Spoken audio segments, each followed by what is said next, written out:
Research suggests that on average we make 35,000 decisions every day. Now, assuming we sleep 8 hours, that supposedly means we make a decision every 1.6 seconds. Other research says we make 122 choices a day. Well, whatever the case, I decided I would explore how many decisions I make during a typical running session.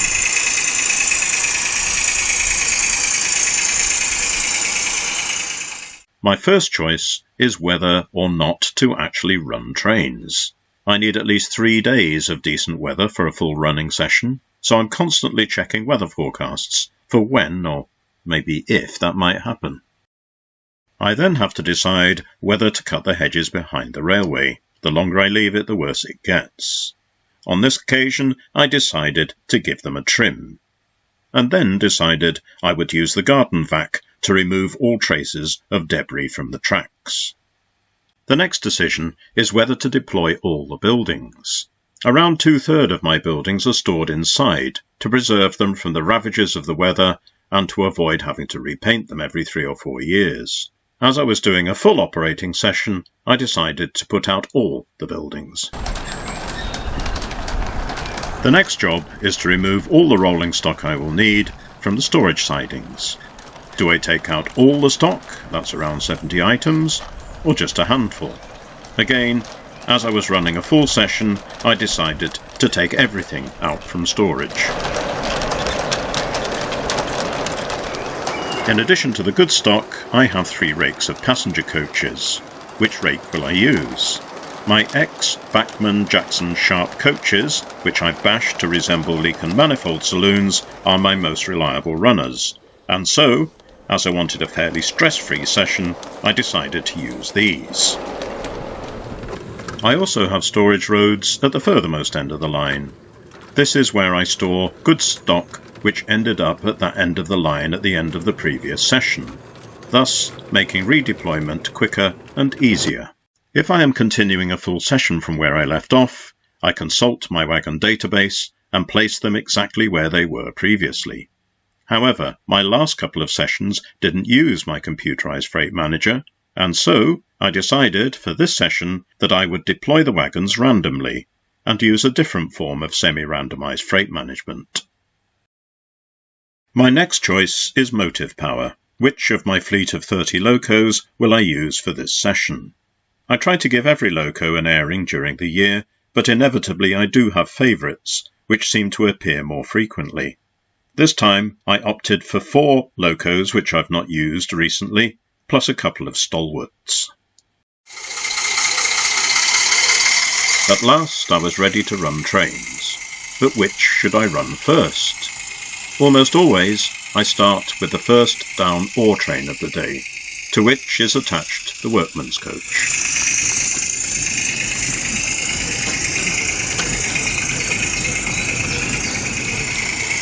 But now I have to decide how far to run it before doing the next train movement. I could just let it run unsupervised and hope it will eventually reach the copper mine, but who knows what obstacles it might meet on the way, particularly as this is the first train of the day. And so I decide to follow the train until it reaches Beeston Castle Station, where it stops, so I can return to Beeston Market.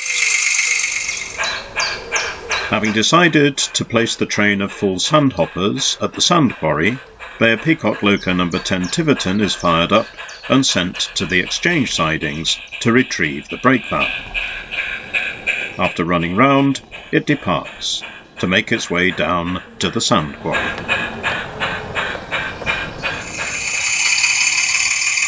With No. 10 on its way, I now decide to go back to Beeston Castle to send the down ore train, hauled by IP Engineering Jesse Loco No. 8 Winford, on its way.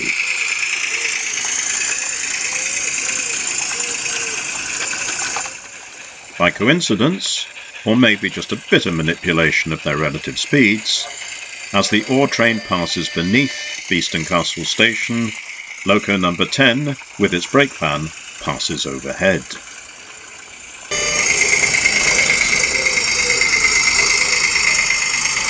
I now decide to follow the ore train until it reaches the copper mine. keeping half an eye on the progress of loco number 10. I bring the ore train to a gentle halt.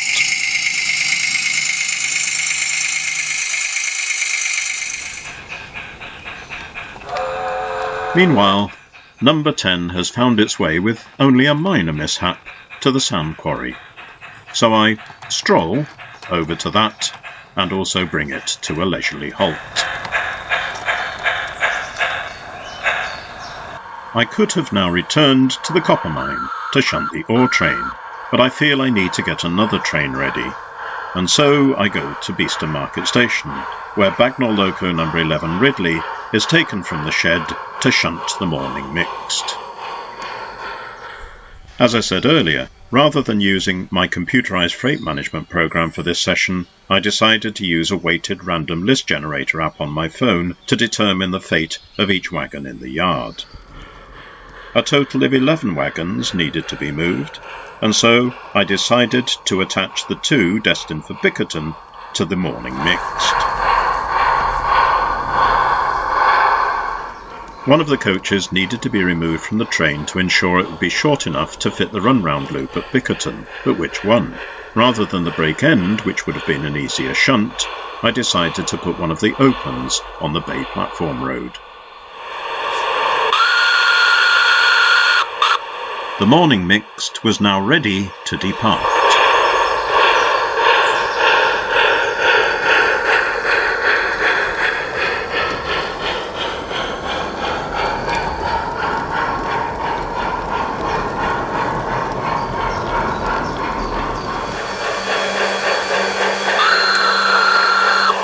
As with the down ore train, I followed it as far as Beeston Castle Station, where it paused.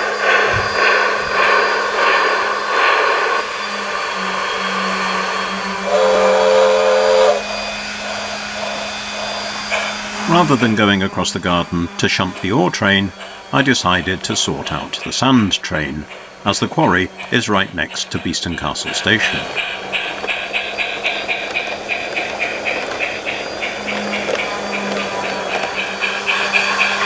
This provided me with an opportunity to depart the down mix from Beeston Castle Station when the 2 trains coincided.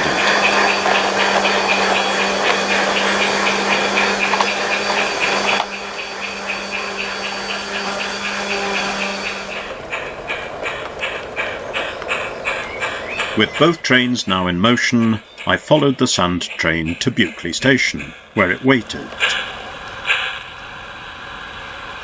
After pausing the down mixed at Peckforton, I then followed it around the garden until it too arrived at Buckley Station, where the 2 trains crossed. I could have crossed them at Peckforton, but decided that that would have required the mixed to wait for the sand train. Much better for the sand train to be forced to wait. With the road ahead clear, the up sand train could now depart.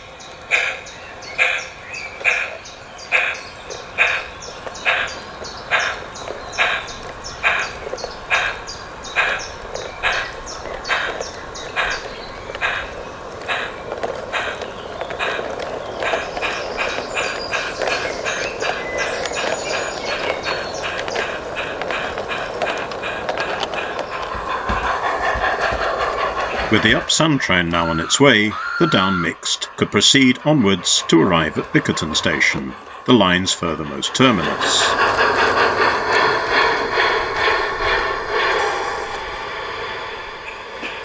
Because of the compressed geography of my layout, a few minutes later the up sand train passes by on its way to Peckforton and thence Beeston Castle and Beeston Market Stations.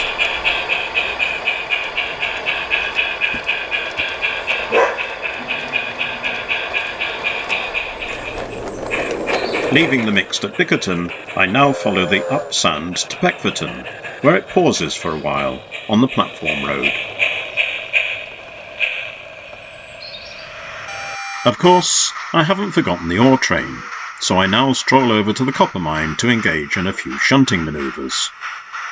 Firstly, De Winton Loco number 29 Rawhead is pressed into service to remove an empty fuel tanker wagon from the siding.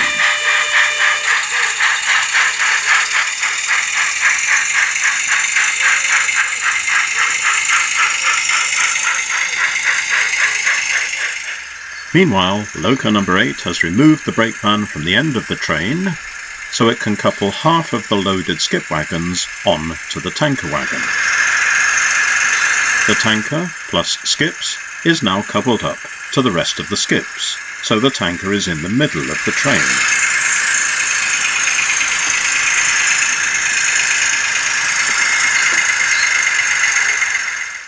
The train is then reversed onto the brake van, so the loaded ore train, with empty tanker correctly positioned in the middle of the train, is ready to depart.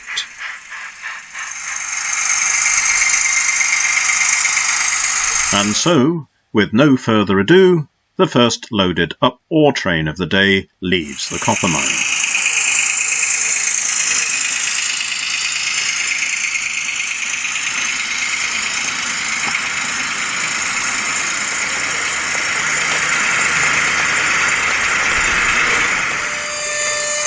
I follow it until it emerges from the copper mine branch at Buckley Station, where it waits to obtain permission to join the main line.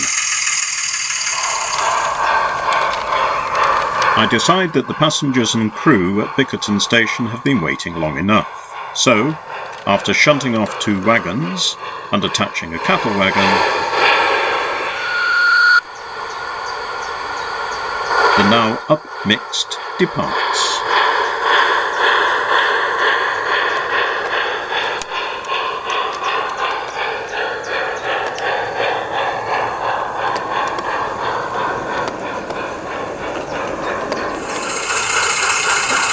When it reaches Buckley, it passes the up ore, which is still waiting patiently on the branch line.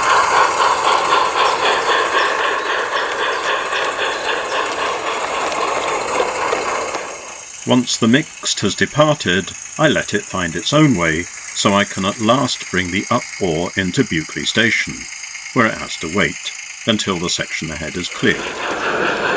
All this while, the sand train has been standing at Beeston Castle Station, so, as I follow the up mixed on its way to Peckforton, I turn my attention to the up sand train and allow it to depart.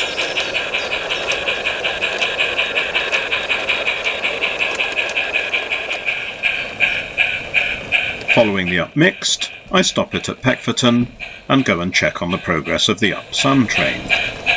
As it is now approaching Beeston Market Station, I follow it in and bring it to a halt on the exchange siding loop at the rear of the station.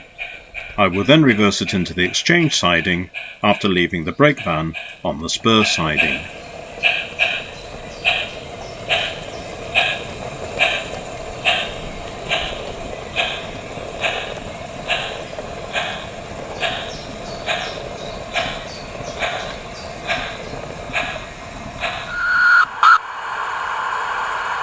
Now back to Peckforton, and I can send the up mixed on its way towards Beeston Castle Station.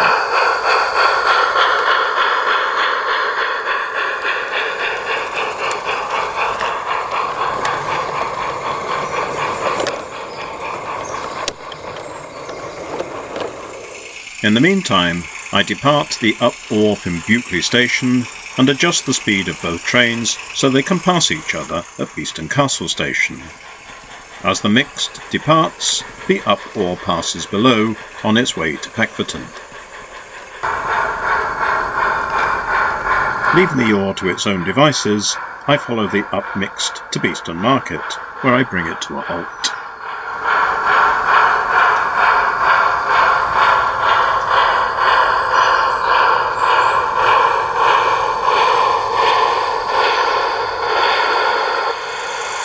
I now wait patiently for the up ore to find its way to the station. 9 times out of 10, well, more probably 7.5 times out of 10, it will arrive unscathed, and so I direct it to the exchange siding loop. I've not logged every decision, for example, whether or not to film a movement and where to place the camera, but I hope you can get a feel for the number and types of decision which I make during a fairly ordinary operating session.